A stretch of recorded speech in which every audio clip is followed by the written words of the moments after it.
Nós passamos aqui alguns adjetivos que precisam sempre emergencialmente de cura.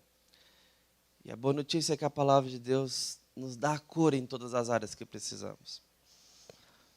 Falamos sobre o fato de precisarmos de adoção, porque somos órfãos na vida. Falamos sobre o fato de precisarmos de um Deus que nos dá esperança, porque nós somos desertores. Falamos o fato que precisamos de claridade e redenção, porque nós somos omissos. E hoje pela manhã a ideia era dar um passo a mais nesse sentido, mas eu fui persuadido. O Indy falou para não apertar mais e pegar leve, né, Indy? Eu entendi como palavra do Senhor. Amém, irmão? Amém. Então eu acho que está tudo certo. Nós vamos falar sobre os vitoriosos hoje. Para esse adjetivo não tem cura, não. Tem reforço. E para a gente ir embora tranquilo em casa, para casa, né? Quero que vocês abram a Bíblia no 2º livro de Crônicas. Capítulo 20.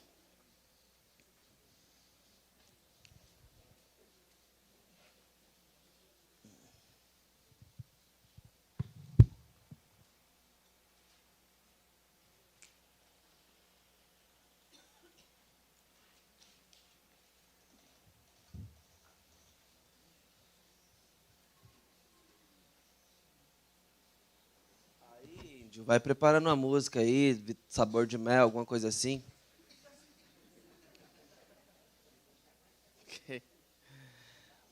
Tô brincando. Capítulo 20, 2º livro de Crônicas. Mais um texto longo. É assim que funciona. Primeiro versículo. Depois disso, os filhos de Moabe e os filhos de Amon, com alguns dos meunitas, vieram à peleja contra Josafá. Então vieram alguns que avisaram a Josafá, dizendo: grande multidão vem contra ti. Marca aí esse ponto. Grande multidão vem contra ti. Da além do mar da Síria, eis que já estão em Azazon Tamar, que é em En-Gedi. Então Josafá teve medo e se pôs a buscar ao Senhor e apregoou jejum em todo Judá. Judá se congregou para pedir socorro ao Senhor. Também de todas as cidades de Judá veio gente para buscar ao Senhor. Pôs-se Josafá em pé na congregação de Judá e de Jerusalém, na casa do Senhor, diante do pátio novo, e disse: ah, Senhor, Deus de nossos pais, porventura não é Deus nos céus? Não és tu Deus nos céus? Não és tu que dominas sobre todos os reinos dos povos? Na tua mão está a força e o poder, e não há quem te possa resistir. Porventura, ó nosso Deus, não lançaste fora os moradores dessa terra, de diante do teu povo de Israel, e não a deste para sempre a posteridade de Abraão, teu amigo. Habitaram nela e nela edificaram um santuário ao teu nome, dizendo: se algum mal nos sobrevier, espada por castigo, peste ou fome, nós nos apresentaremos diante desta casa e diante de ti, pois o teu nome está nessa casa, e clamaremos a ti na nossa angústia, e tu nos ouvirás e livrarás. Agora, pois, eis que os filhos de Amon e de Moabe e os do monte Seir, cujas terras não permitistes a Israel invadir quando vinham da terra do Egito, mas deles se desviaram e não o destruíram, eis que nos dão o pago, vindo para lançar-nos fora da tua possessão que nos deste em herança. Ah, nosso Deus, acaso não executarás tu o teu julgamento contra eles? Porque em nós não há força para resistirmos a essa grande multidão que vem contra nós, e não sabemos nós o que fazer. Porém, os nossos olhos estão postos em ti. Todo o Judá estava em pé diante do Senhor, como também as suas crianças, as suas mulheres e os seus filhos. Então veio o Espírito do Senhor no meio da congregação. Sobre Jaziel, filho de Zacarias, filho de Benaia, filho de Jeiel, filho de Matanias, levita, dos filhos de Asaf, e disse: dai ouvidos todo Judá, e vós moradores de Jerusalém, e tu, ó rei Josafá, ao que vos diz o Senhor: não temais, nem vos assusteis por causa dessa grande multidão, pois a peleja não é vossa, mas de Deus. Amanhã descerei contra eles. Eis que sobem pela ladeira, dizis, encontrá-los-ei no fim do vale, de fronte do deserto de Jeruel. Neste encontro, não tereis de pelejar. Tomai posição, ficai parados, e vede o salvamento que o Senhor vos dará, ó Judá e Jerusalém. Não temais nem vos assusteis. Amanhã saí-lhes ao encontro, porque o Senhor é convosco. Então Josafá se prostrou com o rosto em terra, e todo o Judá e os moradores de Jerusalém também se prostraram perante o Senhor e o adoraram. Dispuseram-se os levitas, os filhos dos coatitas e dos coreitas, para louvarem o Senhor, Deus de Israel, em voz alta sobremaneira. Pela manhã cedo se levantaram e saíram ao deserto de Tecoa. Ao saírem eles, pôs-se Josafá em pé e disse: ouvi-me, ó Judá e vós, moradores de Jerusalém, crede no Senhor vosso Deus e estareis seguros. Crede nos seus profetas e prosperareis. Aconselhou-se com o povo e ordenou cantores para o Senhor, que vestidos de ornamentos sagrados, marcharam à frente do exército. Louvassem a Deus dizendo: rendei graças ao Senhor, porque a sua misericórdia dura para sempre. Até aqui.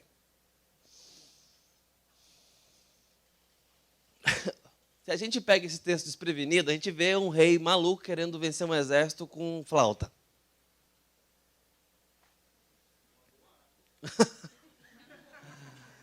A zarabatana talvez, Romero. Parece.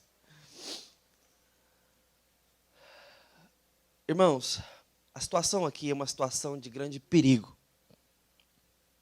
É uma situação de medo. Nós poderíamos estar dando um título aqui de medrosos e ver remédio para isso.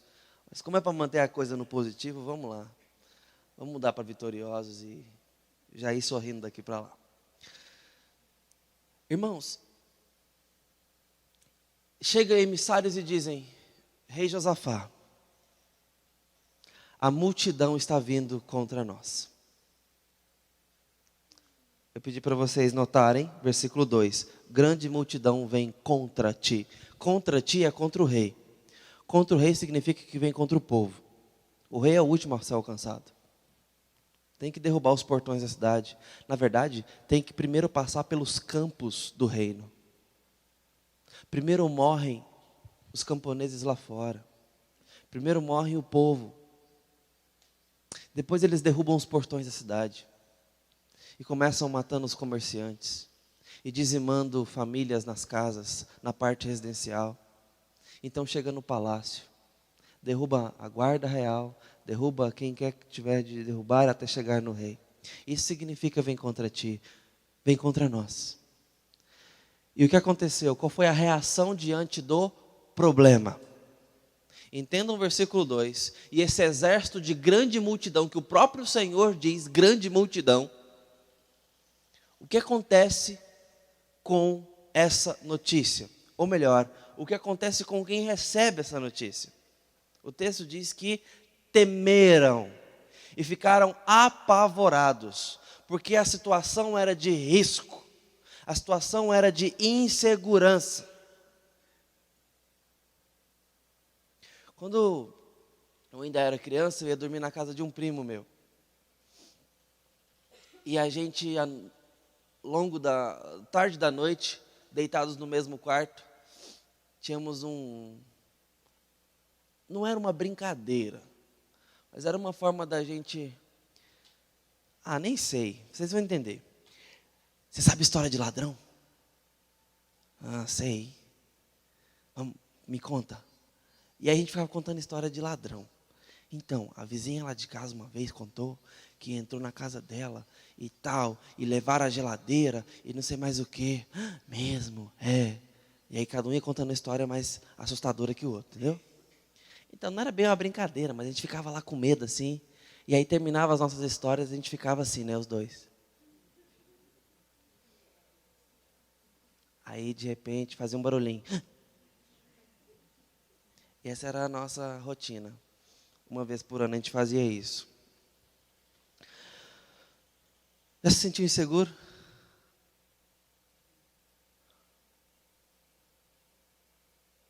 Uma vez, com esse mesmo primo. Não era boa companhia ele não, viu, gente? Ele que não era. A gente estava numa chácara, a rocinha da avó dele. E a gente foi lá, e a gente pegou os cavalos para andar. Vamos andar a cavalo? Vamos. Pocotó, pocotó, pocotó. Isso tudo criança, gente, 12 anos, 13 anos. Vamos postar corrida? Vamos. A gente sempre dava um jeito de complicar um pouco a própria vida. Tarará, tarará, tarará, tarará, tarará. Vamos para a rodovia? Vamos. Vamos para a rodovia. Tac-tac, tac-tac, tac-tac, tac-tac, tac-tac, tac-tac, tac. Aí a gente estava em Uruceres. A avó dele morava em Uruceres. Uruceres é uma cidade, adivinha?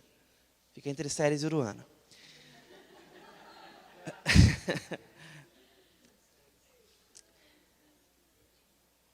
Tem Jaranápolis. É um pouquinho mais para frente. Goianápolis. Isso existe. Sabe aqui? Cristianópolis não existe mais, índio. Não. Vocês já viram aquele picolé mini saia? É mais ou menos aquilo. Bom, a gente estava em Uruceres. E, na verdade, é um distrito de Uruana que tinha 9 mil habitantes. Então, era um bairro. E a gente estava ali, na chácara, e fomos em direção ao sentido Uruana, cidade da minha mãe. Quando a gente avistou uma placa escrito assim, a cidade ficava a 13 quilômetros, Uruceres de Uruana. Quando a gente avistou a placa, Uruana a 5 quilômetros, a gente falou assim, opa, estamos longe. O meu cavalo era o cavalo de carroça, de leite. Então ele não era muito rápido, não. Eu estava perdendo a corrida já há algum tempo, porque já tinha muitos minutos que o cavalo não corria mais. Ele estava andando, trotando, sei lá. E aí a gente falou assim, a gente tem que dar água para os cavalos, vamos terminar de chegar em Uruana e vamos dar água para os cavalos, a gente volta. E nessa de indo, passou um carroceiro por nós, olhou para o meu cavalo, olhou para mim, olhou para o meu primo, olhou para o cavalo dele e falou, esse cavalo vai morrer. E por mais que sejamos ali, éramos crianças aventureiras e irresponsáveis, a gente sabia reconhecer uma figura de autoridade. Ele tinha chapéu, estava em cima de uma carroça, com o cavalo e com a esposa. E já bem de idade, falei assim, acho que vai mesmo. Se o senhor está falando, o que a gente faz? Para não apanhar. A parte do apanhar era a minha preocupação. Não, passa aqui por dentro, vocês têm que ir para onde? É para Uruceres, na verdade, irmão. Então, é por aqui, a gente sabe. Então, é outro caminho aqui, mas passa por dentro da minha chácara aqui que vocês vão ataiar e aí vocês chegam lá. Ok, vamos seguir um estranho. Ataiar é pegar um atalho. Tá? Eu estou sendo fiel à história, índio. Aí, entramos no meio do mato lá para ir para a chácara dele. Demos águas para os cavalos. Então a ideia de seguir um estranho para a casa dele, no meio da noite escurecendo, pareceu que estava tudo ok. Tá? Porque ele chegou lá, realmente deu água para os cavalos, e pelo menos os cavalos estavam bem tratados. Ele falou assim, meu filho vai levar vocês para Uruceres aqui por dentro, da mata. É bem mais perto. E a rodovia agora é perigosa, de fato. Vocês vão estar escurecendo. Não tem luz de freio nos cavalos, nem olho de gato. Então é melhor vocês irem aqui por dentro. Beleza, muito obrigado, seu moço e tal. E ali fomos nós. O filho dele tinha um revólver na cintura e tinha mais ou menos a nossa idade. É sério. Aí ele falava assim: eu sou um domador de cavalos, e não sei o que tem, contando as histórias dele. E ele falou assim: deixa eu ir no seu cavalo, o cavalo de carroça de leite, que não tinha muita força, que estava morrendo, porque aí eu faço ele chegar lá. A gente estava matando um cavalo. E você vai no meu. A questão é que o dele não tinha sela. E nós iremos muitos quilômetros matar dentro. Ok, isso é um problema para mais tarde no banho. E aí a gente foi matar dentro. Irmãos, eu estou falando aqui, 13 anos, vai. Eu não enxergava um palmo na minha frente. Não tinha luz. A gente estava no meio do mato. Tinha um trieiro, os cavalos pelo menos sabiam que tinha um trieiro, deve que tinha. Não tinha pelo menos galho batendo na nossa cara, mas a mata era fechada. E a gente entrando no meio daquilo ali para chegar dentro de Uruceres e voltar para a chácara para apanhar. E lá íamos nós. Rapaz, gente, eu lembro do meu primo orar. Aquele adolescente desviadão. Lembra que ele que era a má companhia, né? Orando. Ai, Jesus, deixa meu pai me bater, não. Nessa altura eu não estava preocupado com isso, mas confesso. Meu negócio é o seguinte, eu falava para ele: Neto, eu quero é chegar, irmão. Você tá doido, apanhar agora era a melhor notícia. Primeiro, eu vou apanhar da minha mãe. Eu vou estar com a minha mãe. Ela tá me batendo, mas é ela. Eu vou estar no banheiro pelado apanhando. Energia elétrica. Ninguém com revólver por perto. E a gente assim, realmente, batendo aquele pavor no coração. Foram ali alguns minutos, eu já nem sei, pareceu muito mais. Mas a gente chegou. E meu tio de caminhão, rodando a cidade.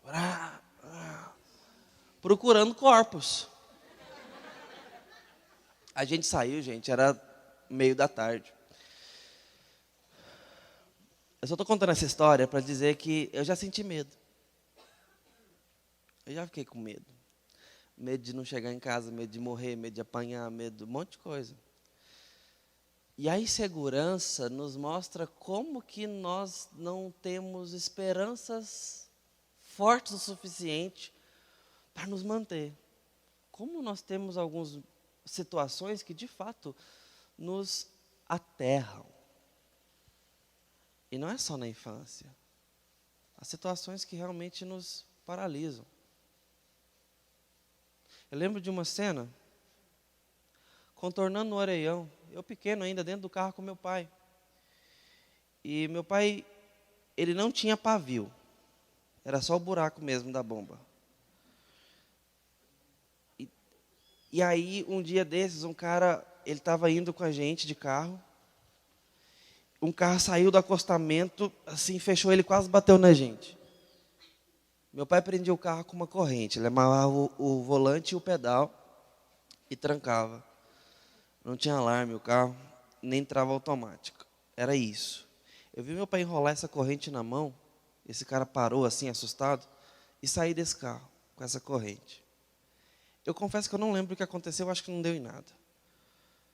Só coma e tal. Não, tô brincando, não aconteceu nada. Meu pai entrou pro carro de novo. Mas eu lembro da situação, assim, de pavor do que podia acontecer.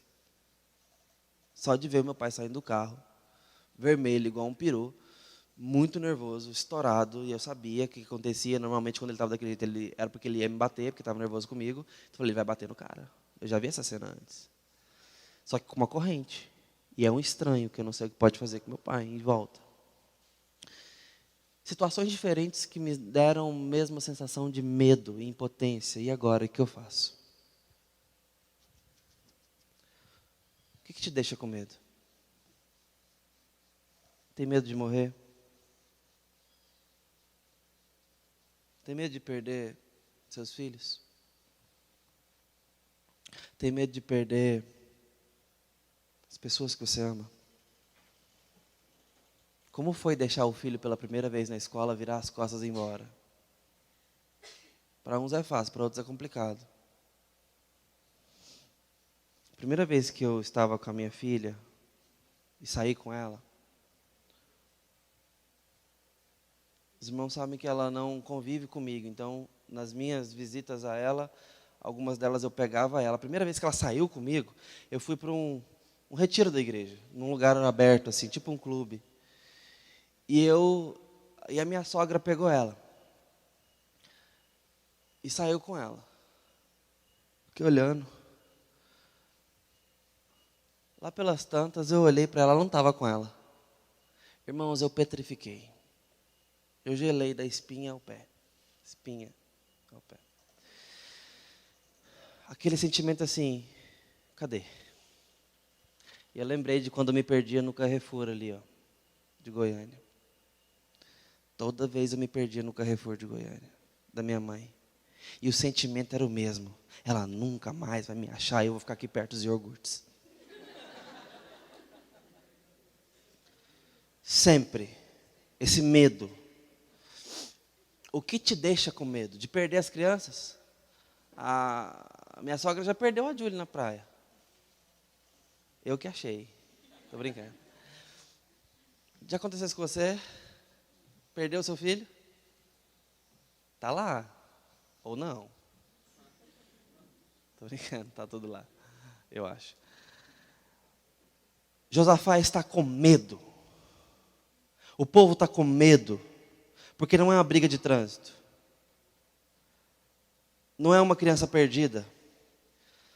São homens que vêm para matar.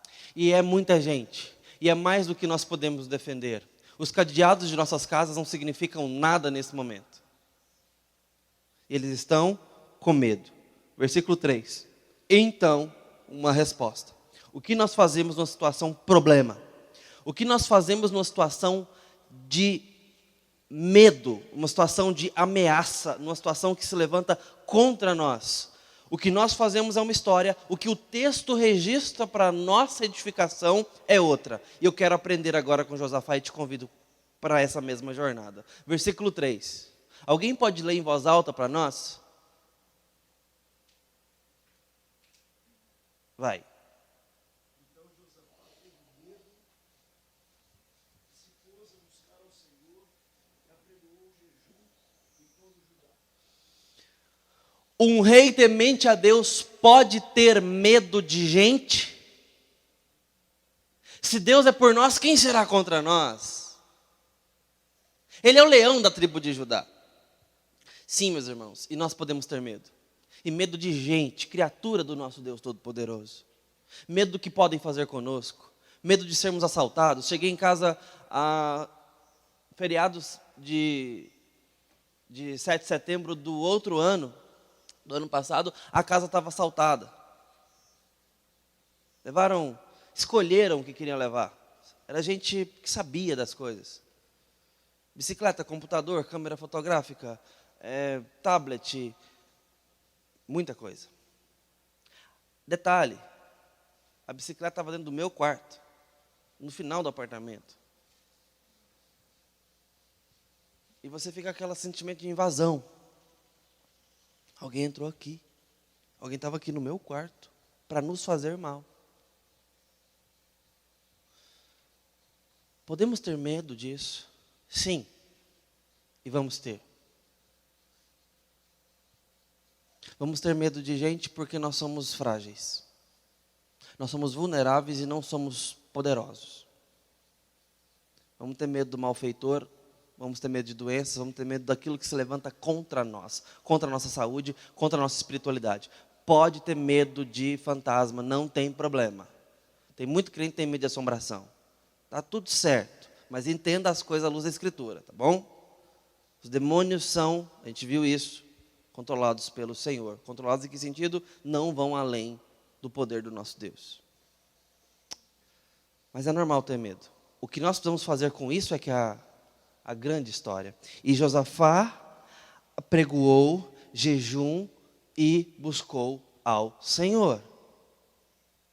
Orou ao Senhor, buscou ao Senhor e jejuou ao Senhor. E mais, chamou o povo a fazer isso, chamou a sua casa a buscar ao Senhor, porque ele não podia contra aquilo, mas ele precisava de livramento. Ontem mesmo na piscina conversávamos sobre oração. Conversávamos sobre a utilidade da oração. Meus irmãos, nós precisamos aprender que Deus quer pregos pregados na madeira. E muitas vezes, o método de pôr um prego na madeira é através de marteladas no prego. E a oração tem funcionado ao longo da história como marteladas no prego que se prega na mesa ou na madeira. Porque tantas vezes Deus tem conduzido a história ao responder oração. E vocês vão orar a mim e me buscar. E quando me buscarem de todo o seu coração, eu ouvirei do céu e virei. E atentarei para vós e me lembrarei de vocês. Buscar-me-eis e me encontrareis quando me buscares de todo o coração. Jeremias 29, tempo de cativeiro, 70 anos. Mas depois disso vocês vão me buscar e eu vou ouvir e vou levar vocês para casa.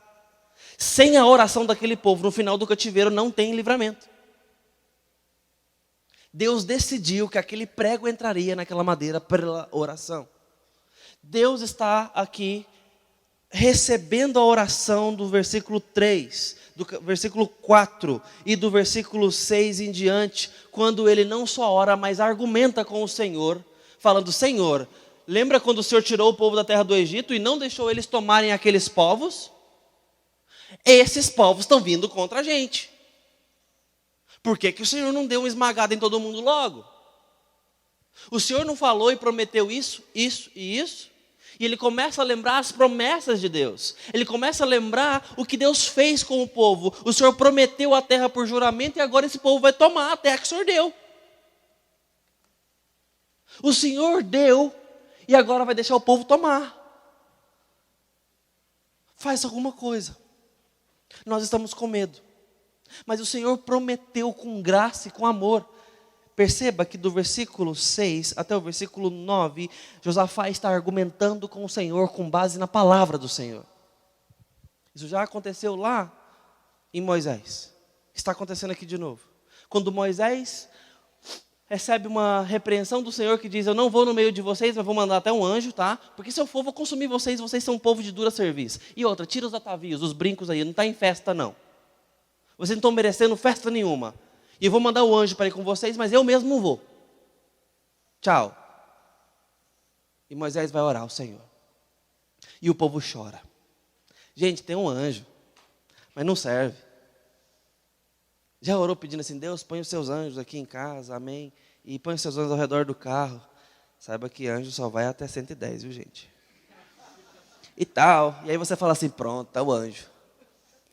Para mim, estou satisfeitaço. Eu falo: então, tem um anjo aí, tá? Está aí com você. Ótimo, beleza, estou sossegado. Moisés fala assim: ó, anjo não, Deus. Por que essa exigência?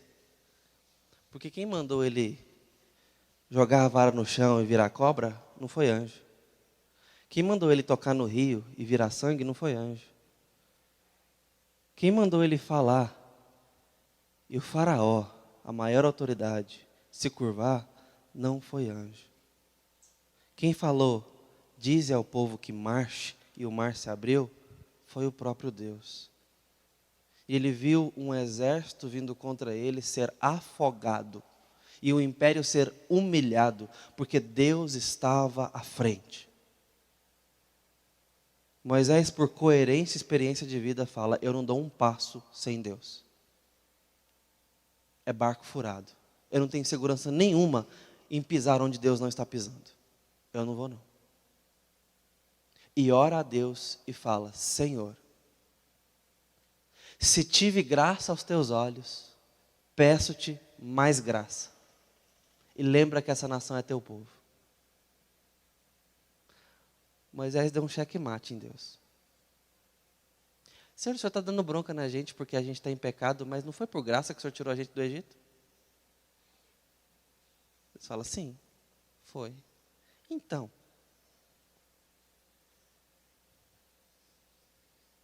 nos dá mais graça, porque nós nunca vamos merecer, Senhor. E sabe o que Deus faz? Tá, eu vou com vocês. E trata o povo no caminho. Você pensa, poxa, mas Deus está meio com as ideias embananadas. Não. Quem estava com as ideias embananadas era o povo.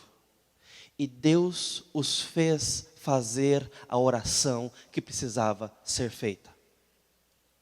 Estavam em pecado e em festa. Deus primeiro tirou a festa, depois fez eles buscarem o Senhor da forma correta. Quando estamos em pecado, não devemos festejar, devemos nos humilhar e buscar a presença do Senhor. A festa vem depois. E Deus reorganiza o coração do povo na peregrinação do deserto. Com graça, mas com exortação. Isso está acontecendo aqui. Ali está a ameaça. E agora um povo que não estava buscando a Deus comunitariamente, começa a buscar. Um rei que não estava jejuando, começa a jejuar. Uma oração que não era feita, começa a ser feita. Promessas de Deus que estavam esquecidas, começam a ser relembradas. A teologia toma conta do povo. Um senso comunitário de pertencimento, de dependência de um Deus vivo, de um Deus cheio de poder, e que também pode agir com graça a despeito de nós, é buscada. É vivida, experimentada. Pessoas e famílias dão as mãos em busca de uma causa. Qual foi a última vez que oramos juntos em família ou em igreja por uma única causa? A favor de um único bem comum, a favor de um único povo, a favor de uma família específica, a favor da cura de um membro específico. Nós damos as mãos aqui, esposos, esposas, filhas, vamos orar pelo fulano. Nós precisamos da intervenção de Deus sobre a vida dele. Vamos orar pelas nossas finanças, pela nossa empresa, pela nossa situação, pelo casamento do papai e da mamãe. Deus nos permite desertos para nos fazer a oração certa. E meus irmãos, quando fazemos as orações que Deus nos provoca a fazer, o prazer de Deus é nos responder. E sempre nos dando mais dele, além da resposta, especificamente.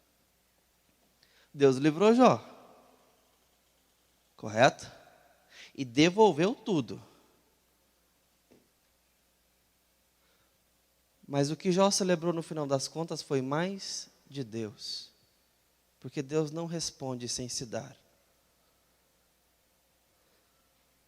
Então,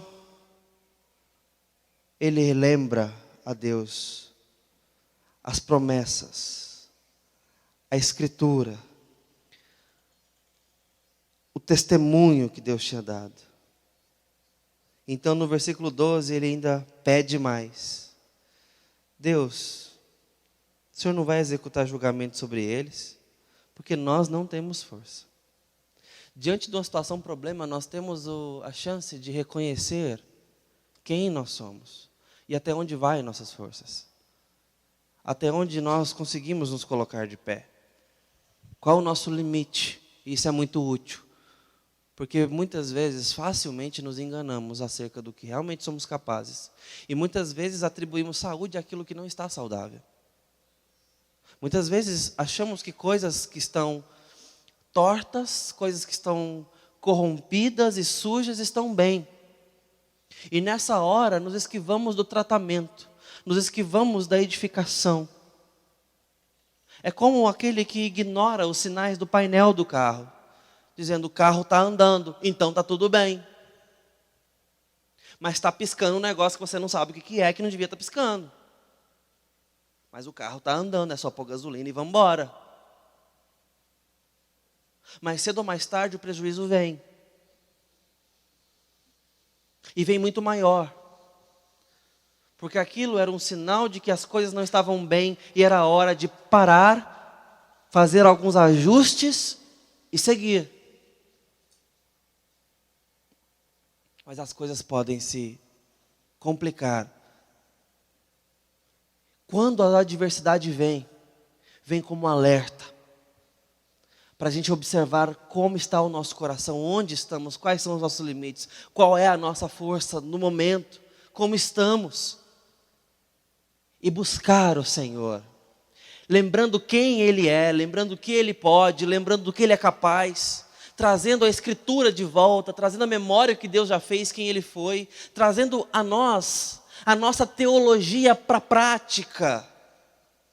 Os nossos desertos têm uma função inquestionáveis para nós, uma função inquestionável para nós, tem uma função talvez insubstituível, como talvez o pastor John Piper já pôde meditar num artigo, não desperdice o seu câncer.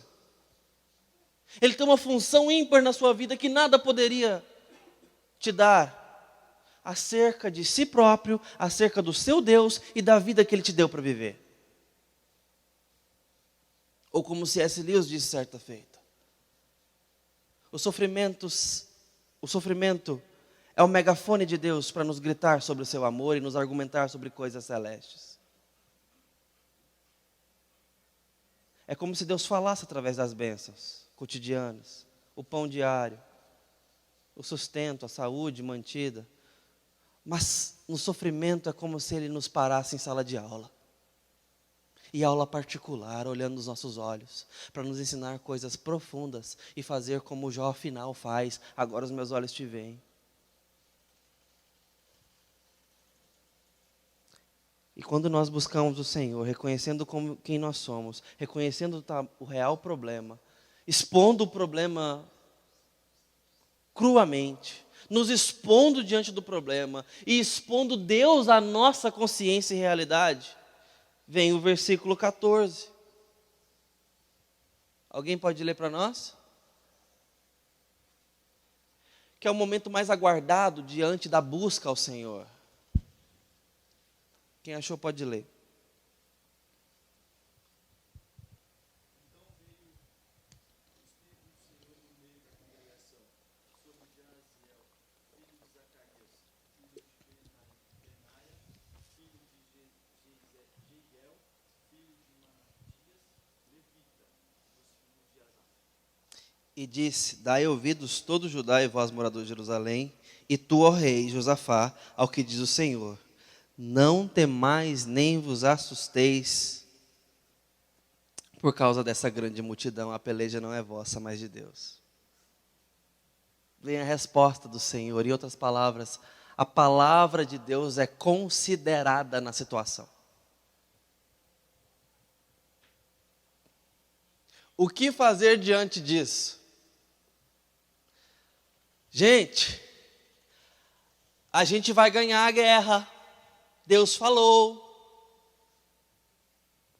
Pode aprontar o exército, vai dar tudo certo. Eu sei que a gente não pode contra esse povo, mas Deus prometeu. E a peleja é dele e vai dar tudo certo. Deus dá metodologia. Deus detalha a forma do povo agir e andar e o que tem que ser feito. Deus fala como é que a vida da comunidade de Judá e Jerusalém tem que ser executada. Deus dá direcionamento para a adversidade ou na nossa lida cotidiana aqui representados por esse povo. E começa a dizer a partir do versículo 16, amanhã vai ser assim, vocês vão descer contra eles. Ué, Deus, mas se a peleja é do Senhor, vai tu mesmo e briga. Vai lá então, o problema é do Senhor, você que arruma briga com eles, a peleja é sua. Poderia ser uma atitude. Outra atitude, como eu disse, pega o exército e manda os guerreiros. Já está ganhado mesmo. Enfim, depois a gente pensa nessa conjugação. Vai lá e mata eles. Manda os valentes. E a gente vai aqui cuidar. Eu vou cuidar aqui, eu tenho que cuidar dos documentos, fazer carimbo aqui. Os cozinheiros têm que cozinhar, os cantores têm que cantar, os profetas têm que profetizar, o vendedor tem que vender. E os guerreiros vão lá lutar. Faz sentido? Total sentido. Mas Deus começa a detalhar o plano dele. Vocês vão descer e vão se encontrar com eles naquele lugar. No vale de fronte do deserto de Jeruel. Neste encontro, vocês não terão de pelejar. Tomai posição, ficai parados. A coisa só está se complicando. É para você ir para o meio da avenida, T63, ali no meio da rua, e fica parado. E não é para levar faixa refletiva, nada. Nem é para ficar balançando o braço dizendo que você está lá, não. E veja o livramento do Senhor. Amém? Misericórdia. Por mais ridículo que isso pareça, é exatamente o que Deus está sugerindo. Vocês vão para lá, no meio da passagem do exército inimigo, vão ficar parados. Deus não mandou eles para o camarote, mandou eles para o meio do campo de batalha, é por isso Deus está falando, na frente do vale. É ali que se encontra porque tem uma possível planície. É ali o lugar apropriado para o encontro de batalha sanguinário, onde gargantas serão cortadas e estômagos serão perfurados. Vocês vão ficar lá parados quando a boiada vier. E vocês vão ver o livramento do Senhor. Não temais, nem vos assusteis. Amanhã vão ao encontro deles, porque o Senhor é convosco. Essa história está começando a ficar muito estranha. Mas não é assim que Josafá pensa, nem o povo. Eles têm caminhado com o Senhor e sabem que Deus é confiável. Eles têm caminhado com o Senhor e sabem que a palavra de Deus é fiel. E é a melhor via para transitarmos. E se Deus fala que congregar é um bom caminho, é porque é o melhor caminho para a nossa espiritualidade. Se Deus fala para termos comunhão como a forma da gente de fato desfrutar o reino dele, podem acreditar, é a melhor forma. Se Deus fala para nós colocarmos o nosso tempo a serviço dele, os nossos talentos a serviço dele, os nossos recursos financeiros a serviço dele, creia, meus irmãos, Deus sabe do que está falando para a nossa saúde e para sermos quem ele desejou que nós sejamos. Se ele fala que alcançar o outro pregando a palavra é uma forma de trazer vida e vida abundante na vida dele, creia, quando você abrir a boca para pregar, pessoas podem se converter a Jesus Cristo. Josafá sabe disso e apronta o povo. Mas o que Josafá faz aqui é que me chamou a atenção. Versículo 18. Então Josafá se prostrou com o rosto em terra, e todo Judá também fez isso. E se prostraram diante do Senhor. Versículo 19. Dispuseram-se os levitas, filhos dos coatitas e dos coreitas, para louvarem a Deus de Israel em voz alta e sobremaneira. Deus só falou que vai livrar, e o povo está cantando em voz alta a Deus sobremaneira. Isso aqui é louvor que precede a bênção. Dá para entender o quão maluco isso pode parecer? Nós estarmos adorando a Deus antes da bênção alcançada, antes do livramento ter chegado, parece não fazer sentido, mas esse texto está aqui registrado para nos mostrar que na presença de Deus, quando nós cremos na palavra de Deus e nos dispomos a buscá-lo diante da nossa fraqueza e da ameaça que vem contra a nossa segurança, faz sentido, ao termos a palavra de Deus cuidando de nós e sendo afirmada a nós, louvarmos antes de ver a bênção acontecer. Louvarmos e adorarmos a Deus antes de percebermos o livramento. Você consegue adorar a Deus previamente? Adorar. Não é fazer promessa, não. Não é campanha, não. É adoração, é agradecimento. Permita-me, Petros. Ontem o Petros estava falando da história dele um pouquinho para mim. Pastor, Deus fez lá um milagre no meu filho. Eu falei, eu tenho que pagar. Né? Eu tenho que pagar para Deus esse milagre. Aí eu falei, aí minha esposa estava chamando a gente para ir para a igreja de crente, então eu falei, tem que ir na igreja de crente. Qual que é mais perto de casa, meu bem? Que o Petro estava pensando na logística. Aí era setor Bueno, tinha sido convidado pelo diácono e era 200 metros da sua casa. Vai para lá que a gente vai. E aí eu achei interessante esse objetivo que você usou, Petros, eu encerro aqui. Ele foi a primeira vez e achou massa. E está aqui a família na presença do Senhor. Meus irmãos, a gente não tem que pagar nada para Deus, não é esse o ponto. O O Petros entendeu, tá? Não preocupa não. Mas ele estava me contando como é que ele foi parar lá. A Bíblia nos chama para adorar antes. E se naquele momento não fazia sentido para ele, pode não fazer sentido para muitos de nós, que não entendemos que a adoração precede a bênção. A adoração só não precede a bênção da conversão, mas o resto tem que preceder. Porque Deus já se mostrou a nós como um Pai, como aquele que não desiste de nós, como aquele que supre, como aquele que cuida, como aquele que guarda e que vai cuidar de todas as nossas necessidades. Josafá lembra tudo isso na hora da sua oração. Então, versículo 20, levantou, saíram ao deserto de Tecoa.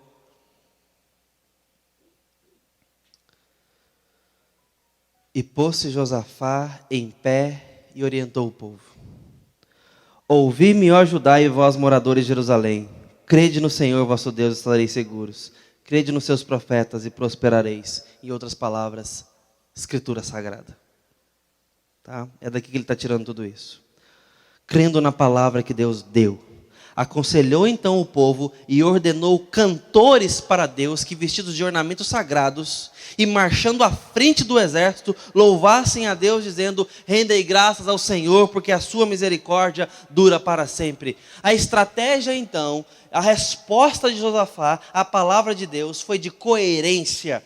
Se Deus falou que vai dar livramento, a primeira coisa que vamos fazer é adorar. E a última coisa que vamos fazer é cantar louvores a Deus em batalha. Prepara os levitas, coloca a roupa de excelência na adoração e nos louvores neles, e eles vão à frente. Não é sacrifício não, gente. É confiança. Porque Deus falou que eles não precisariam batalhar. Se nós não vamos ter sequer que batalhar, significa que nós não vamos perder gente nessa batalha. Significa que nós só temos que agradecer a Deus. Então eu pretendo vencer Moabe com cântico. Eu pretendo vencer Moabe com louvor. E é assim que nós vamos ao encontro deles. E diz o texto que nesse momento, quando eles, versículo 22, começaram a cantar e dar louvores, pôs o Senhor emboscadas contra os filhos de Aminon e Moabe e dos montes de Seir, que vieram contra Judá e foram desbaratados. O que Deus está dizendo aqui através desse texto é que o louvor não é apenas uma resposta à bênção, mas ele pode preceder a bênção por conta da teologia, por conta da palavra de Deus direcionada a nós, da Bíblia que nos garante promessas e a presença de Jesus em nossos corações e consciências e nos instrui como lâmpada na escuridão. O louvor, ele é companhia disso. E mais, nos mostra que o louvor não é apenas uma resposta à graça, mas um meio de graça. Lembra quando Paulo e Silas estavam cantando? No meio daqueles louvores as cadeias caíram. E você vai ver na Escritura o louvor acontecendo de forma a instrumentalizar providência de Deus. No mínimo, de trazer uma presença celeste diferente, porque Deus habita no meio dos louvores. Quando, em 1956, Jim Elliot, Nate Saint e outros 3 missionários se reuniram junto à margem do rio, esperando a tribo dos Aucas, os índios que eles iriam ministrar a palavra de Deus pela primeira vez. Diz Elizabeth Elliot no seu livro A Sombra Biográfico da Família, A Sombra do Onipotente, ela registra isso, que eles iam cantando a seguinte canção enquanto iam para lá: iremos com fé, embora sejamos fracos.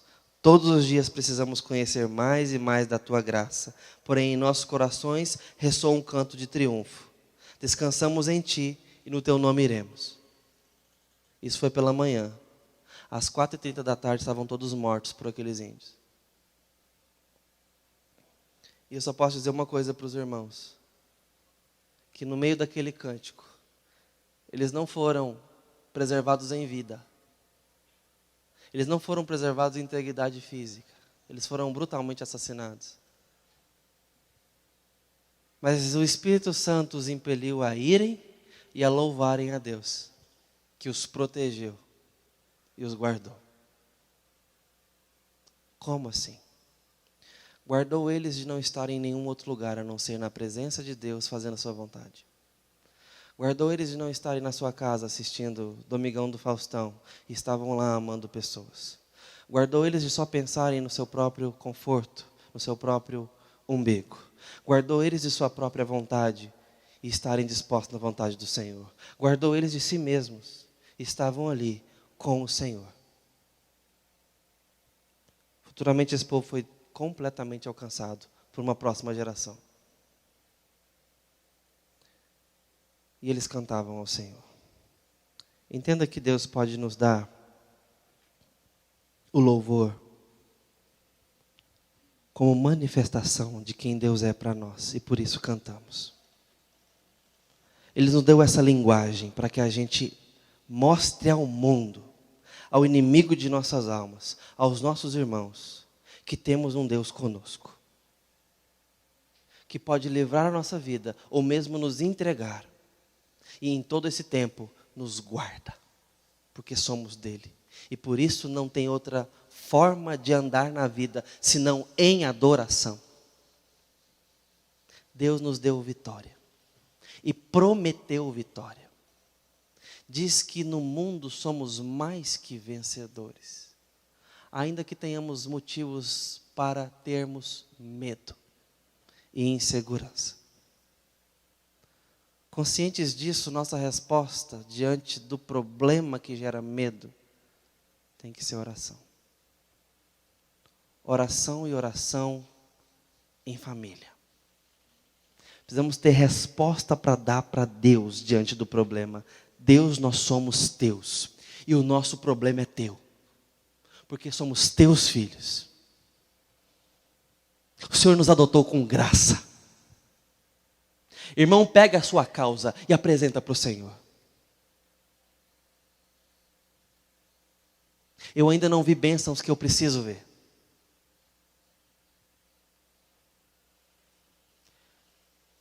Meu filho ainda não se entregou a Jesus. Está no colo da mãe. Minha filha é criada com 2 mulheres. E ainda não sabe quem é Jesus. E eu vou ter algumas oportunidades para pregar para ela. Imagino eu que crescentes.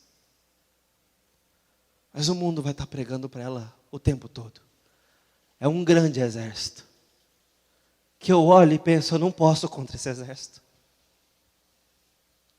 Eu queria ela aqui guardada. Para eu pôr na cama todos os dias. E orar por ela ali no ouvido dela todos os dias. Esse exército está de pé. Mas o meu Deus também está. Ele está me encorajando a cantar antes. Porque Ele não nos deu filhos para calamidade.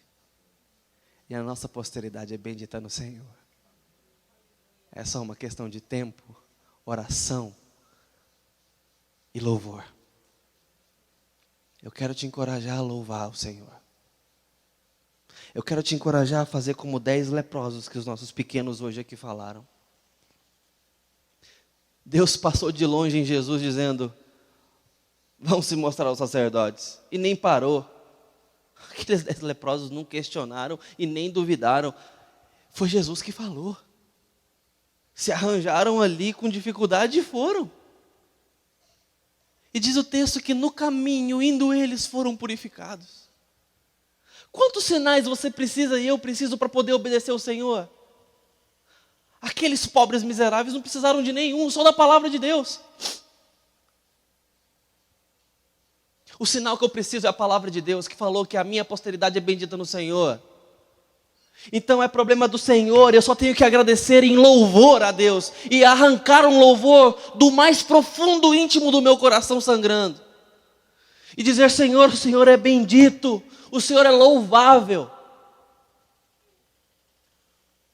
O Senhor é meu Pai e Pai dos meus filhos. O Senhor é Senhor da minha vida. O Senhor é bom. Eu quero cantar para o Senhor.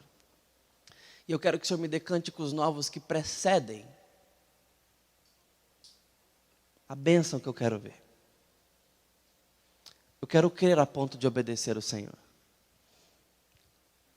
E isso vai gerar em nós um cântico que não é apenas resposta, é meio.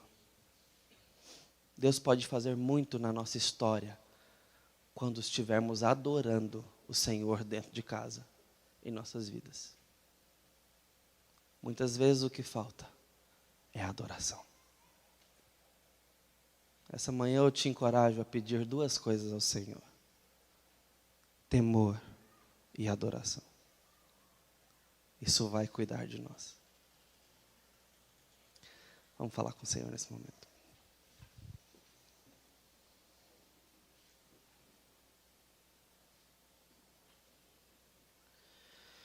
Bondoso Deus, eu peço a bênção do Senhor sobre esse povo aqui, sobre a minha vida, sobre os nossos corações. Ajuda-nos, ó Deus, a te perceber como Deus bondoso que és. Ajuda-nos, ó Deus, a ter prazer no teu nome. E temos expectativa a partir da palavra do Senhor. Ó Deus, nos ensina a aproveitarmos os nossos problemas, sofrimentos e dores, para buscarmos o Senhor e fazermos as orações certas na Tua presença. Ó Deus, em nome de Jesus Cristo, nos dê mais amor à Tua revelação. E ensina esse rebanho do Senhor a amar o Senhor no Teu caminho. Peço a bênção do Deus Pai, Filho e Espírito Santo sobre suas casas, seus lares, seus corações individualmente e em família, para temerem o nome do Senhor, renovarem o amor a Jesus Cristo, desfrutarem a presença doce do Espírito Santo e percebê-la mais uma vez. Para que no meio disso, ó Deus, haja adoração ao Senhor. E que isso seja instrumento para sermos mais abençoados, mais cuidados, e estarmos mais perto do Senhor. No nome do Senhor.